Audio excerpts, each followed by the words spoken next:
कभी कभी इतने प्रसन्न हो जाते हैं कि प्रसन्नता से ही अपनी वर्षा के अनुसार संसार के प्राणियों को आनंद प्रदान करते हैं। जो हमें सतमार्ग पर चलने की शिक्षा प्रदान करते हैं और समय समय पर हमारा मार्गदर्शन करते हैं, चाहे वो गुरु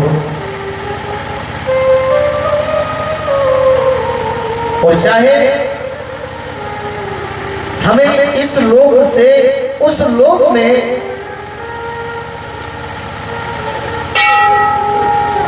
जाने के बाद में सुंदर स्थान प्राप्त जो होता है, जिनके उपदेश के माध्यम से हमें जो मोक्ष का मार्ग मिलता है, वो हमारे चाहे दीक्षा गुरु हो, ये जब भी अपने शिष्य को आदेश करते हैं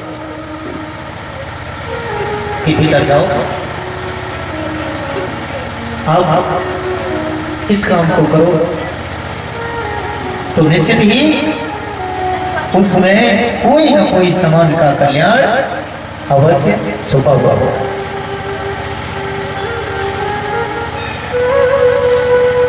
कल आपको बताया कि राधा रानी की गोद में सुख बख्शी सुखदेव जी महाराज क्रीड़ा करते हैं। राधा रानी ने सुख से कहा कि बेटा तुम जाओ मृत्यु लोक में भागवत धर्म का प्रचार प्रसार करो।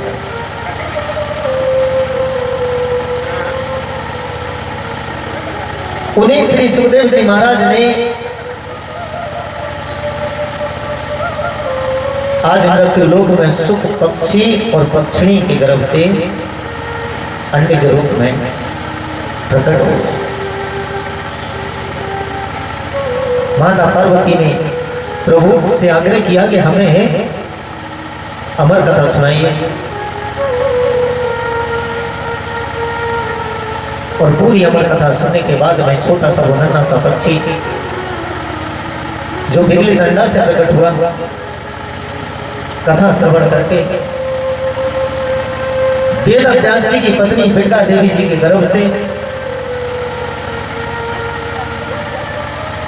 आज प्रकट हो गया।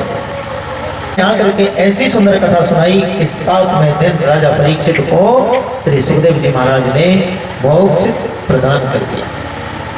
सौनकादिक ऋषियों ने एक प्रश्न कर दिया,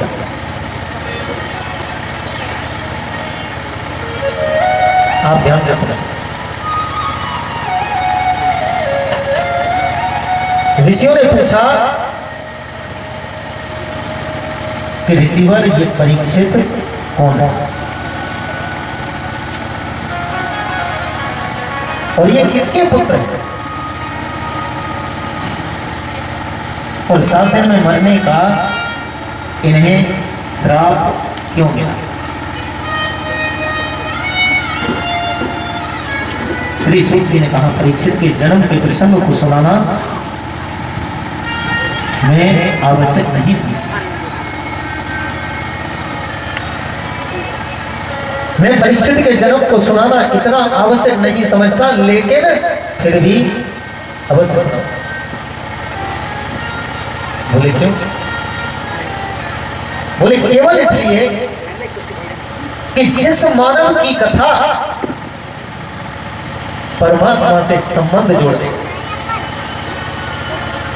जिस मानव की कथा परमात्मा की कथा से मिल जाए, जुड़ जाए, उस मानव की कथा परमात्मा की कथा से किसी भी प्रकार से कम न हो।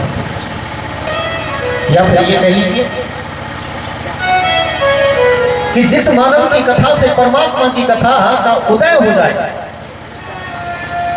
उस मानव की कथा किसी भी प्रकार से परमात्मा की कथा से कम नहीं है। इसलिए मैं आपको अवश्य सुनाऊंगा।